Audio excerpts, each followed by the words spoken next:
Alex Mason wiped sweat from his forehead as he fixed the cooling system on Deck C of the Starship Constellation. The ship hummed around him, a familiar sound after 3 years as its lead engineer. He liked the quiet work, the problems with clear solutions. What he didn't like was attention, and he certainly never wanted to be important. But the universe had other plans. Mason, report to the command deck immediately. Captain Diane Harris's voice crackled through his communicator. Her tone made it clear this wasn't about another broken filter or faulty wire. Alex put away his tools with a sigh. He ran a hand through his short brown hair and tried to make his uniform look less wrinkled.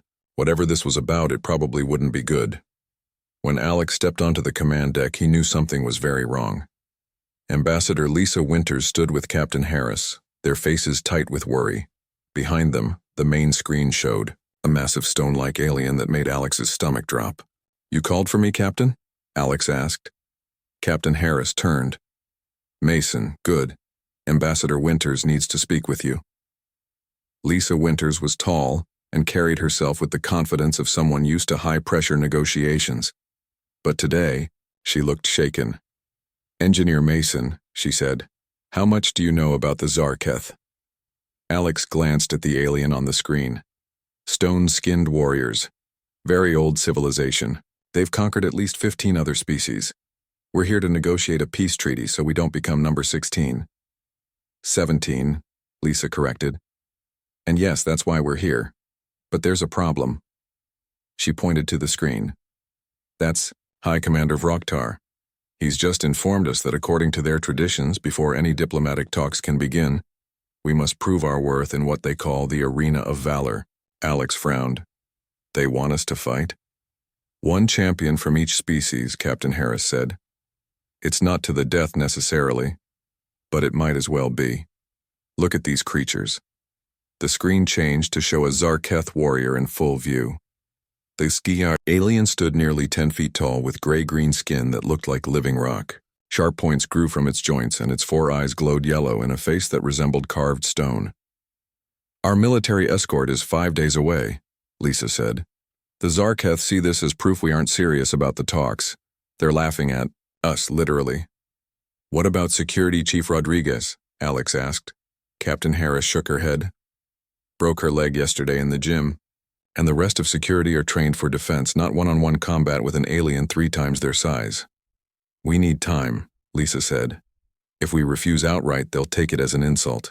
If we ask for a delay, we might salvage the situation until our military escort arrives." Alex stared at the alien on the screen. Something about the way the Zarketh commander held himself reminded Alex of the bullies he'd faced in his youth, before he joined the military.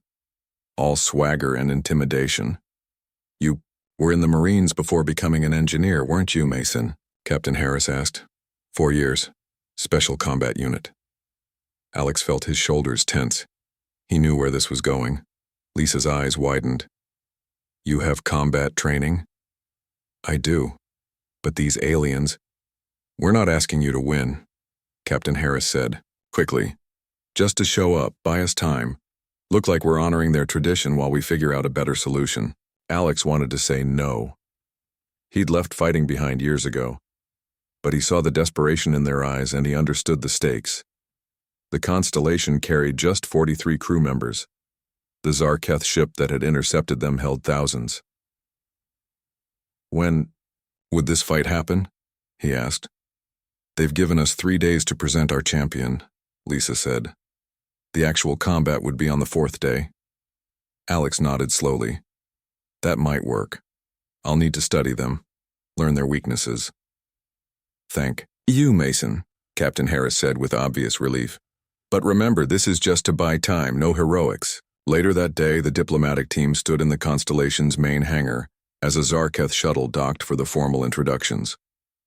Alex stood at the back, trying to be invisible, but watching everything. 6 Zarketh warriors stepped from the shuttle. Even in the ship's artificial gravity, they moved with confidence. Their leader, High Commander Vroktar, stood taller than the others. His stone-like skin was decorated with what looked like battle scars. "Welcome aboard the Constellation," Lisa said, stepping forward. I am Ambassador Lisa Winters of the Earth Alliance. Vroktar looked down at her. Small creatures, he rumbled in heavily accented English. Your ship is fragile, like your bodies. Several of the other Zarketh made low rumbling sounds that might have been laughter. Lisa kept her diplomatic smile. We appreciate your willingness to discuss peaceful relations between our peoples. Peace must be between worthy species, Vroktar said. The strong respect the strong. The weak serve or perish. This is the way of the universe. We understand you have a tradition before formal talks can begin, Lisa said carefully. The arena of valor, Vroktar confirmed. Your champion against ours. Simple. He looked around at the humans present, his 4 yellow eyes clearly unimpressed. Though perhaps not simple for your kind. Do you even have warriors among you? Alex felt something stir inside him. The dismissal in the alien's voice was too familiar. We do, he said, stepping forward before he could stop himself. The Zarketh all turned to look at him. Next to them, Alex's 6-foot frame seemed small. This? Vroktar said, pointing at Alex. This is your champion? I am Alex Mason, Alex said, keeping his voice steady. I will represent humanity in your arena. The Zarketh looked at each other, and then a sound like rocks grinding together filled the hangar. They were laughing. The soft one wishes to face Grazak? Vroktar said between rumbling laughs. Perhaps we should find him an opponent among our younglings instead. Alex felt his face grow hot, but he kept his expression neutral. He had faced mockery before. I accept the challenge as offered. Vroktar leaned down until his stone face was near Alex's. Little human, you do not understand. Grazak has never been defeated. He has killed 6 champions from other worlds. Then he has never faced a human, Alex replied. The laugh that followed was louder than before. Brave words from such a small mouth, Vroktar said. We accept your champion, Ambassador. In 3 days he will face Grazak in the arena of valor. He looked at Alex again. It is good you have medics on your ship. They will be busy when we return you. As the Zarketh returned to their shuttle, Captain Harris pulled Alex aside. What happened to buying time? You just volunteered to fight their champion. Alex watched the aliens leave.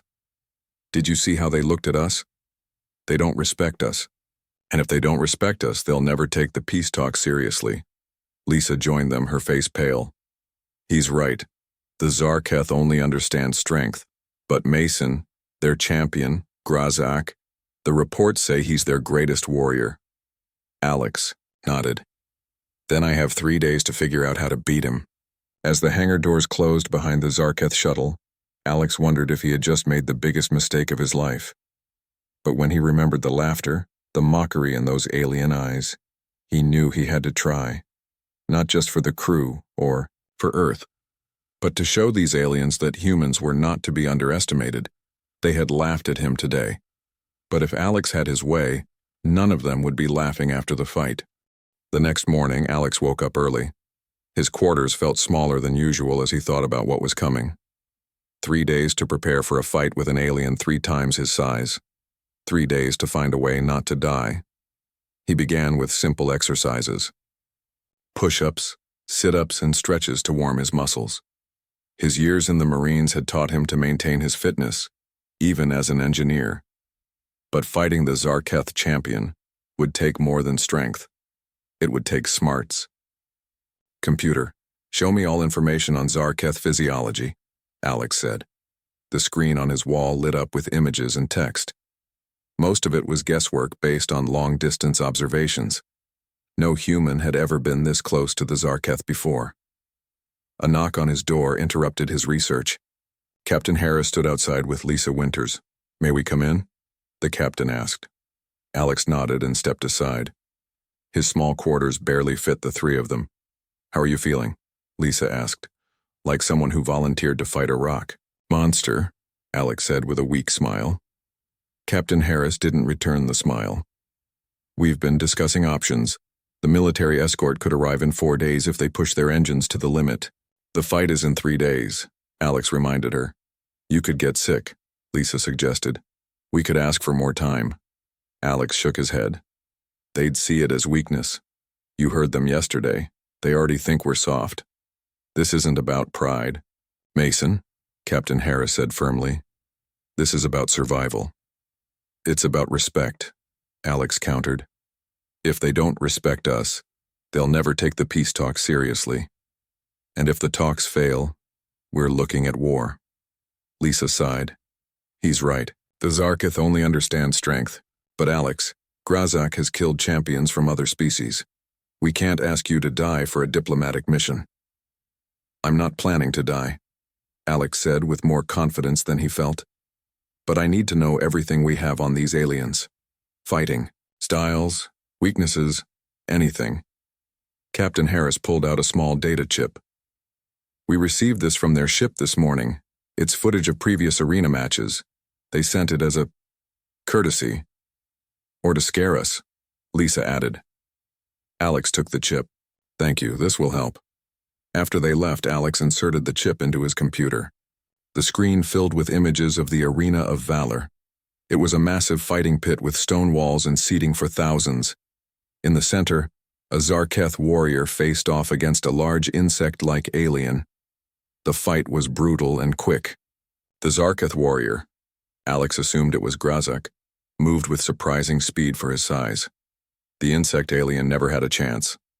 Alex watched 6 matches in total. Each one ended the same way. Grazak standing victorious, sometimes covered, in the blood of his opponent. The Zarketh audience roared their approval each time. But Alex noticed something. Grazak relied on power and intimidation. He didn't need technique against opponents who were terrified or tried to match his strength. There might be a way to use that. A message appeared on his screen. The Zarketh were sending a shuttle to bring him to their ship. According to tradition, the human champion would stay with them until the day of the fight. Alex packed a small bag with essentials. Before leaving his quarters, he picked up his old combat knife, the one thing from his Marine days he'd kept. The rules said each fighter could bring one weapon of choice. The knife felt small compared to the weapons he'd seen Grazak use, but it was something he trusted. When he reached the shuttle bay, the entire crew had gathered to see him off. Captain Harris stood at the front. Remember, your job is to buy guest time, she said quietly. Stay alive until our military escort arrives. Alex nodded. I'll do my best. Lisa stepped forward. The diplomatic team will join you tomorrow for the official pre-fight ceremony. Until then, be careful what you say. Everything is part of their assessment. The Zarketh shuttle arrived and 2 warriors stepped out. They looked at Alex with what seemed like amusement in their 4 yellow eyes. The human champion is ready? One asked. I am, Alex replied firmly. The shuttle ride to the Zarketh ship was short but uncomfortable. The seats were designed for creatures much larger than humans, and the 2 warriors kept staring at him as if he were a strange pet. The Zarketh ship was enormous. The corridors were tall and wide, making Alex feel like a child walking through an adult's house. Everything was made of a strange metal that looked like stone but wasn't. They led him to a room that would be his quarters until the fight. It was large by human standards but simple, a sleeping platform, a table, and what he guessed was a bathroom area. Food will come, one warrior said in broken English. Rest now. Tomorrow you meet Grazak. After they left, Alex explored his room. The Zarketh had made a few rough attempts to accommodate a human. There was water that seemed safe to drink and a communication device that linked to the constellation. He called Captain Harris to let her know he had arrived safely. Then he went back to studying the fighting videos, looking for any weakness he could exploit. A noise at his door interrupted him. When it slid open, a smaller Zarketh stood there. This one's stone-like skin was lighter in color, almost gray instead of green, and had a large scar across the face. I am Kilren, the alien said in surprisingly good English. I am assigned to attend to your needs. Alex stood. Thank you. I'm Alex Mason. I know who you are, human champion, Kilren said. There was something different about the way this Zarketh looked at him. Not mockery, but curiosity. I have brought food suitable for your species. The meal was a bland paste that tasted vaguely like oatmeal, but Alex was hungry enough not to complain. As he ate, Kilrin watched him. You are smaller than I expected. I get that a lot here, Alex said. You will lose tomorrow, Kilrin stated, simply. Grazak has never been defeated. Alex looked up from his food. There's always a first time. Kilrin made a sound that might have been a laugh. You are either very brave or very foolish, human. Maybe both, Alex admitted, but I have questions if you're willing to answer. Kilrin tilted his head. Ask. I will answer what I can. These videos show Grazak fighting, but they don't show much about how your people fight, your techniques, your training. Because we do not need techniques, Kilrin said proudly. We are strong, we are armored by birth, this is enough. Alex nodded, filing away this information. Overconfidence could be a weakness. And the arena itself? What should I expect? Stone floor, hard walls, nowhere to hide, Kilrin said. Then surprisingly, he lowered his voice. The south corner has loose stones, poor footing. Alex tried not to show his surprise. Why tell me this? Kilrin was quiet for a moment. Not all Zarketh believe strength is only in size and power. He touched the scar on his face. I learned this lesson too late. Before Alex could ask more, Kilren stood. Rest now, human. Tomorrow will come quickly. As the door closed behind Kilren, Alex felt a small spark of hope. Perhaps there were more Zarketh like him, ones who saw beyond the mockery. And perhaps, just perhaps, there was a way to survive this fight after all. Alex woke to a loud banging on his door. Kilrin stood outside looking tense. It is time, the Zarketh said. Today you meet Grazak before the fight. Alex got up and splashed water on his face. He had slept poorly, his dreams filled with stone, giants and cheering crowds. But today he needed to be alert. Today he would see his opponent face to face. Kilrin led him through winding corridors. Other Zarketh stopped to stare at Alex, some making that grinding sound he now recognized as laughter. They reached a large room where many Zarketh warriors had gathered. At the center stood High Commander Vroktar. The human arrives, Vroktar announced. Now we can begin. Alex saw Ambassador Lisa and Captain Harris on the other side of the room. They looked worried but tried to smile when they saw him. Before the arena of valor, Vroktar continued, tradition demands the champions meet. Bring forth Grazak. The war crowd of Zarketh parted and Alex felt his heart sink. The videos hadn't fully captured how massive Grazak was. The champion stood nearly 10 feet tall, his stone-like skin darker and thicker than the others. Scars crisscrossed his body like badges of honor, his 4 yellow eyes fixed on Alex with cold interest. This is the human champion? Grazak's voice was deep, like rocks grinding together. I expected more. The Zarketh around them laughed. Alex kept his face calm, though his heart raced. Showing fear would only make things worse. Size isn't everything, Alex said.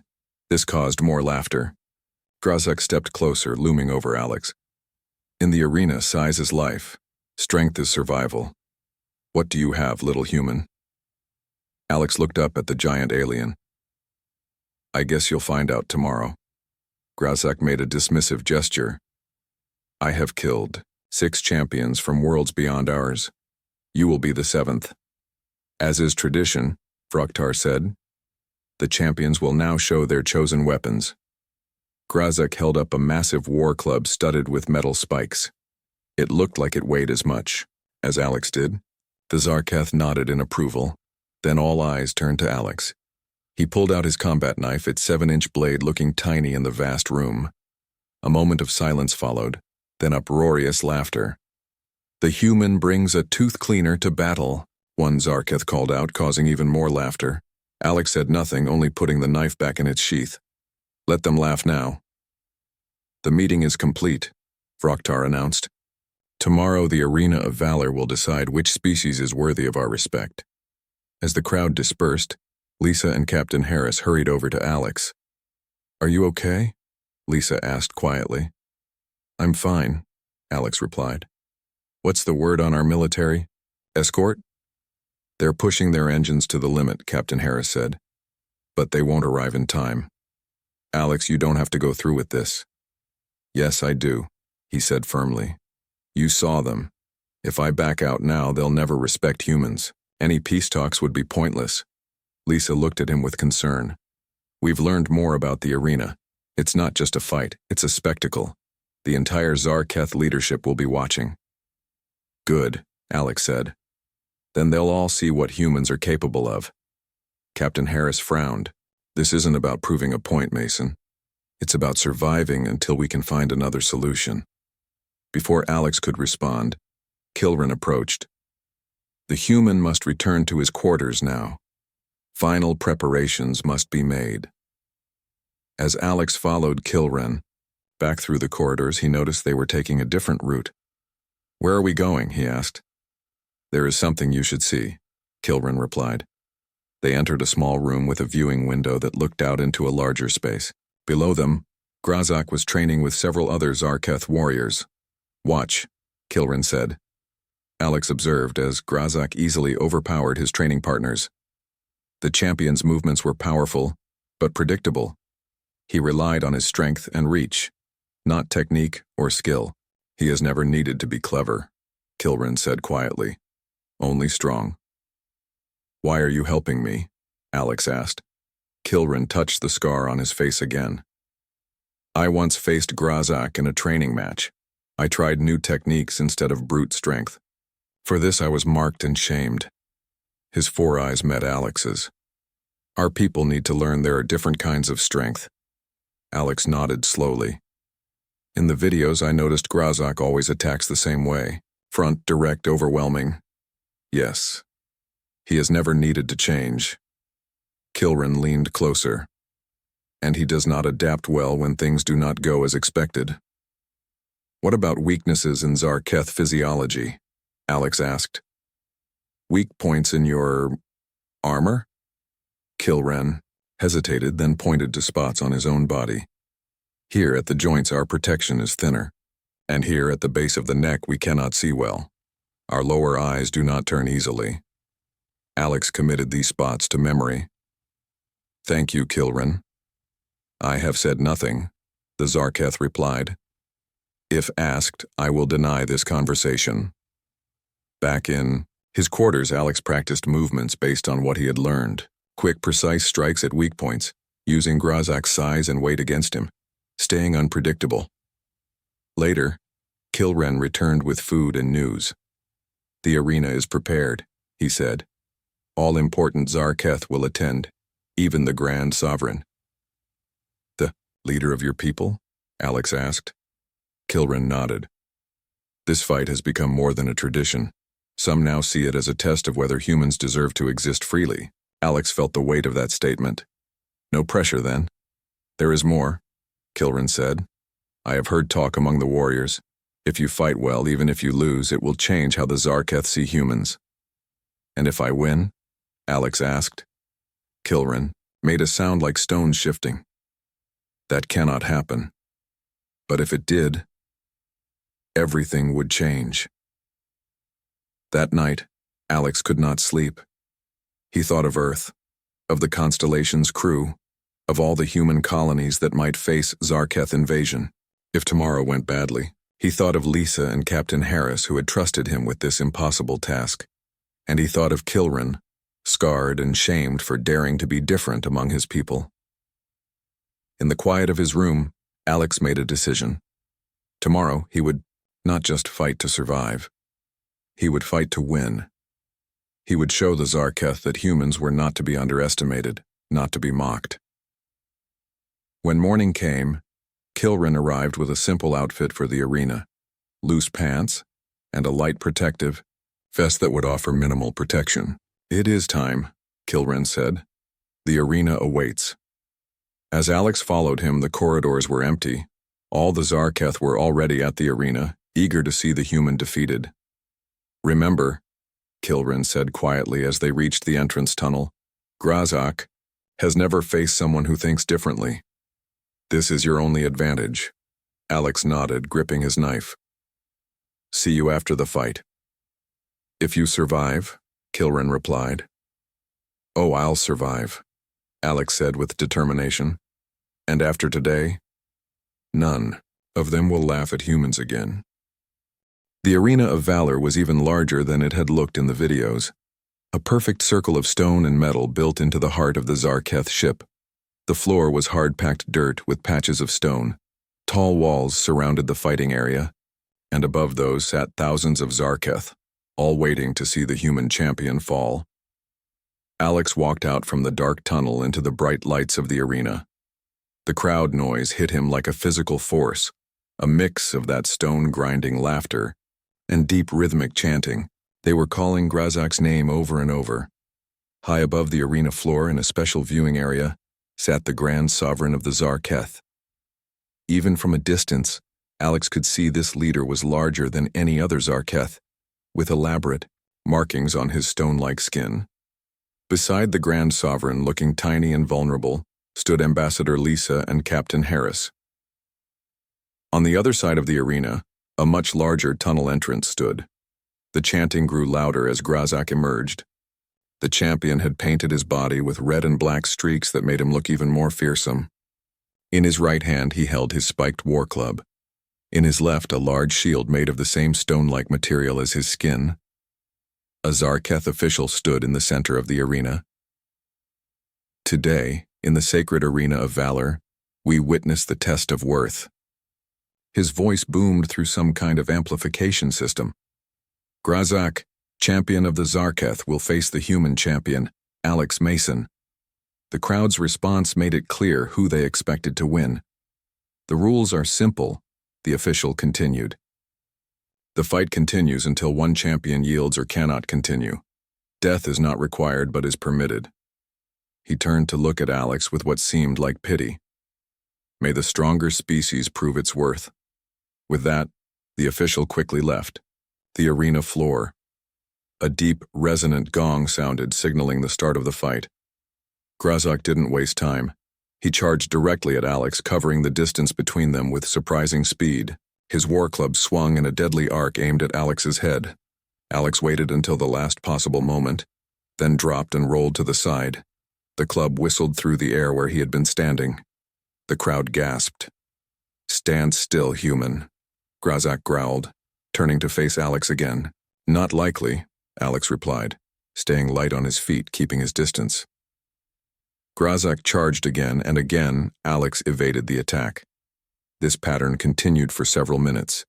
The champion's attacks were powerful, but predictable, just as Alex had observed in the videos. Each time Alex dodged or ducked, never attempting to block the devastating blows, never staying still long enough to be cornered. The crowd's excited cheers turned to confused murmurs. This was not the quick victory they had expected. Fight me! Grazak roared in frustration after another missed swing sent him off balance. I am fighting, Alex said calmly, circling the champion. Just not the way you're used to. Anger flashed in Grazak's 4 yellow eyes. He changed tactics, swinging his club in wide, sweeping arcs that forced Alex to jump back repeatedly. One swing came too close, grazing Alex's arm. The pain was sharp and immediate. Even a glancing blow from the war club was enough to tear his skin. Alex knew he couldn't keep dodging forever. Eventually, he would get tired or make a mistake. He needed to act while he still had energy. The next time Grazak swung, instead of backing away, Alex darted forward, moving inside the arc of the swing. He slashed with his knife at the inside of Grazak's elbow, one of the joint areas Kilren had identified as vulnerable. The blade scraped against the champion's skin but didn't penetrate deeply. However, Grazak roared in surprise and pain. No opponent had ever drawn blood from him before. The crowd fell completely silent. Grazak looked at the small cut on his arm, then at Alex with pure rage. You will die for that, human. His next attacks were wilder, driven by anger rather than strategy. Alex continued to evade, looking for another opening. He remembered Kilren's words about the south corner having loose stones. Working his way in that direction, he let Grazak chase him. When they reached the area, Alex deliberately stumbled on the uneven ground. Grazak, seeing what he thought was an opportunity, rushed forward for a killing blow. But Alex's stumble had been a fake. As the champion's foot hit the loose stones, his balance shifted just enough for Alex to dart in again. This time, his knife found the gap behind Grazak's knee. The blade sank in deeper, and dark green blood flowed from the wound. Grazak bellowed, in pain and rage. He swung his club in a wild arc that caught Alex by surprise. The blow struck his shoulder, sending him flying across the arena floor. Pain exploded through his body as he hit the ground hard. The crowd found its voice again, cheering as Alex struggled to his feet. His left arm hung limp.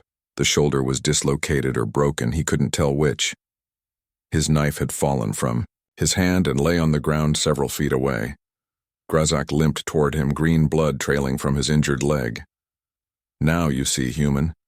This is why size matters. This is why you will lose. Alex knew he couldn't take another direct hit, but he also saw that Grazak was favoring his injured leg. The champion wasn't used to fighting while wounded. Maybe, Alex said, backing away, trying to circle toward his fallen knife. But you're bleeding too. Grazak snarled and lunged forward. Alex ducked under the swing and kept moving. Each step was agony with his injured shoulder, but he forced himself to focus through the pain. The fight had gone on for nearly 20 minutes now, longer than any of Grazak's previous matches. The champion was breathing heavily, unused to a prolonged battle. His movements were becoming slower, less coordinated. Finally, Alex reached his knife. He scooped it up with his good hand just as Grazak charged again. This time, instead of dodging, away Alex dropped to the ground and rolled directly between the champion's legs, slashing at the already wounded knee as he passed. Grazak's leg buckled. The massive alien crashed to the arena floor with a sound like a small avalanche. The war club flew from his hand and skidded across the dirt. The arena went completely silent again. No Zarketh had ever seen their champion fall. Alex got to his feet first, pain shooting through his shoulder. He moved quickly to where Grazak lay struggling to rise.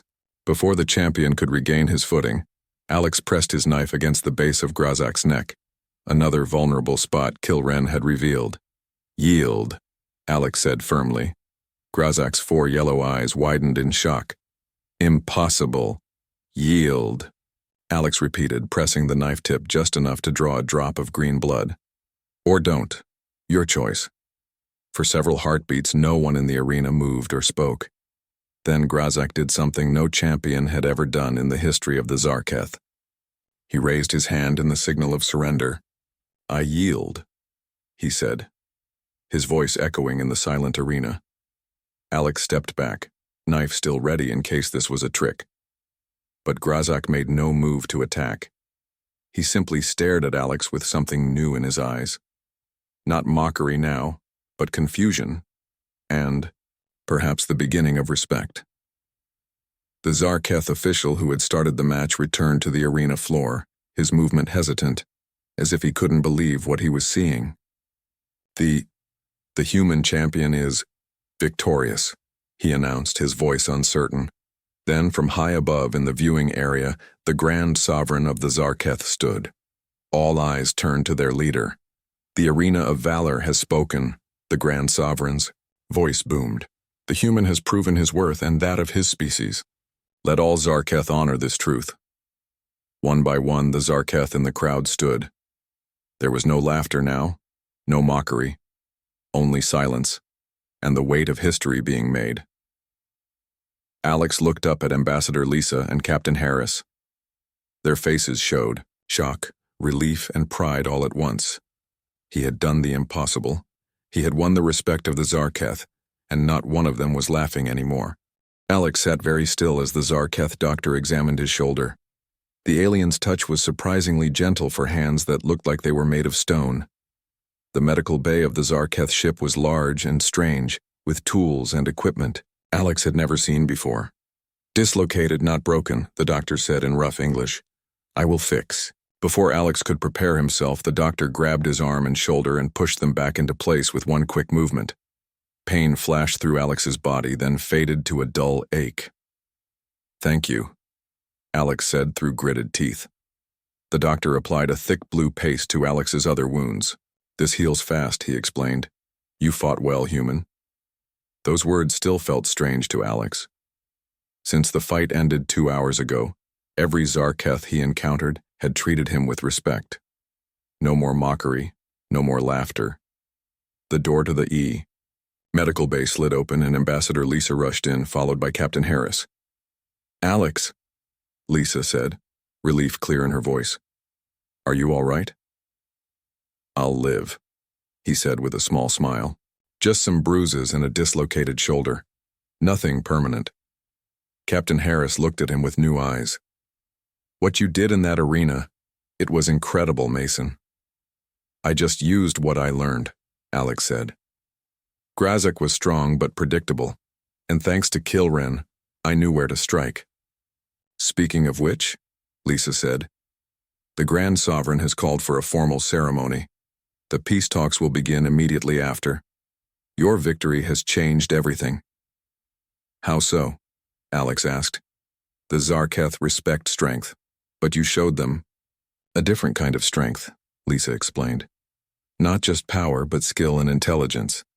It's opened their minds in ways we never expected." Captain Harris nodded. "Our military escort arrived an hour ago. The commander said the Zarketh welcomed them with full honors. They're calling humans worthy allies now." Alex tried to stand, and the doctor made a disapproving sound. "Rest more," the alien insisted. "There's no time," Alex said. "When is this ceremony?" "1 hour," Lisa replied. "But Alex, you don't have to attend if you're not up to it." "I'll be there," he said firmly. "I didn't go through all this to miss the ending."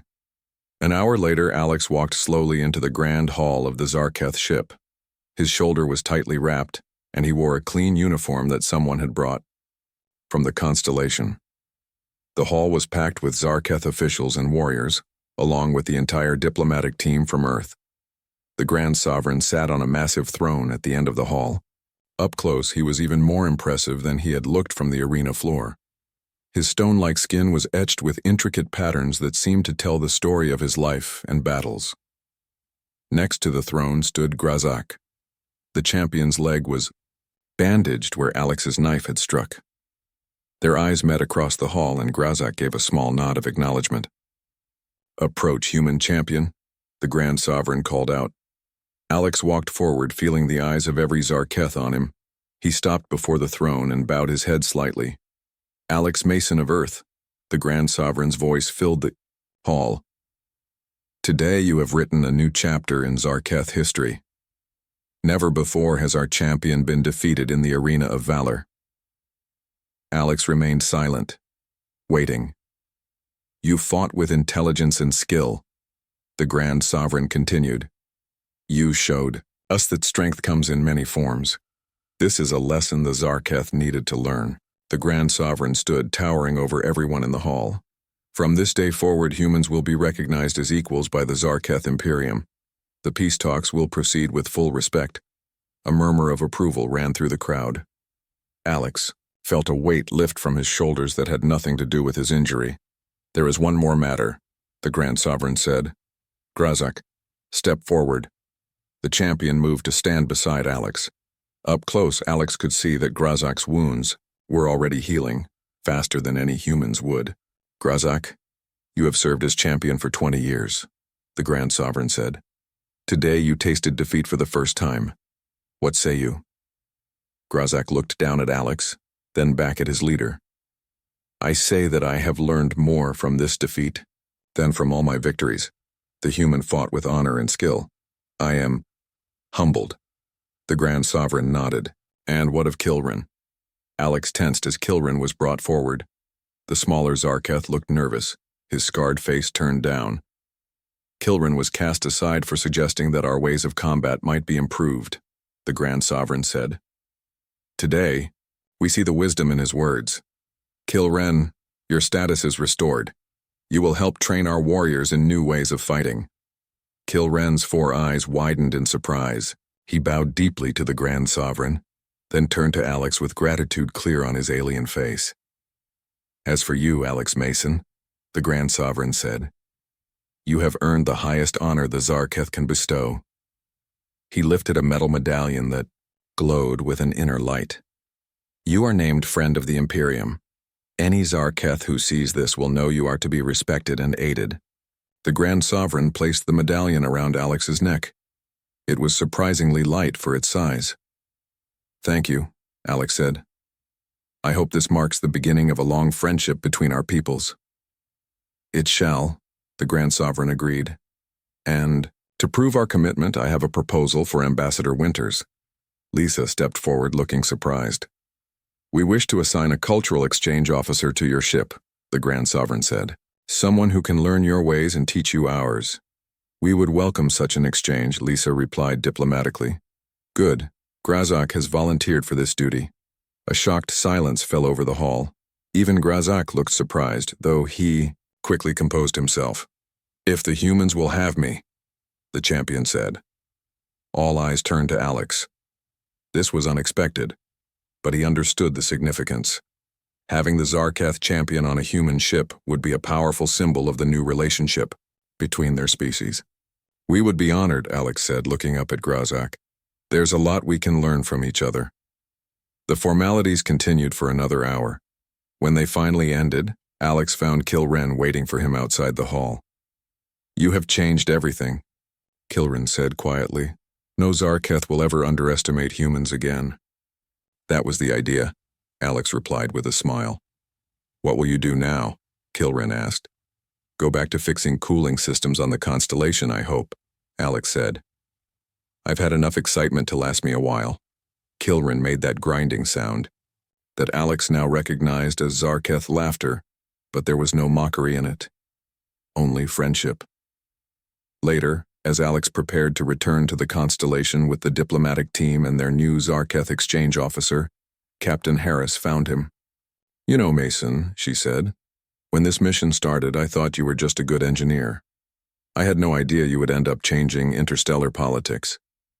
Alex smiled. Neither did I. I just did what needed to be done. Well, it worked, she said. The Zarketh are already talking about joint military exercises, trade agreements, cultural exchanges, all because you showed them that humans aren't to be underestimated. As they boarded the shuttle that would take them back to the constellation, Alex looked back at the massive Zarketh ship. 3 days ago, they had laughed at him, mocked him for his size and his species. Now they stood at attention, offering the formal Zarketh salute of respect. They mocked the human warrior, Kilren said beside him, as if reading his thoughts. None of them laughed after the fight, Alex nodded. And they never will again.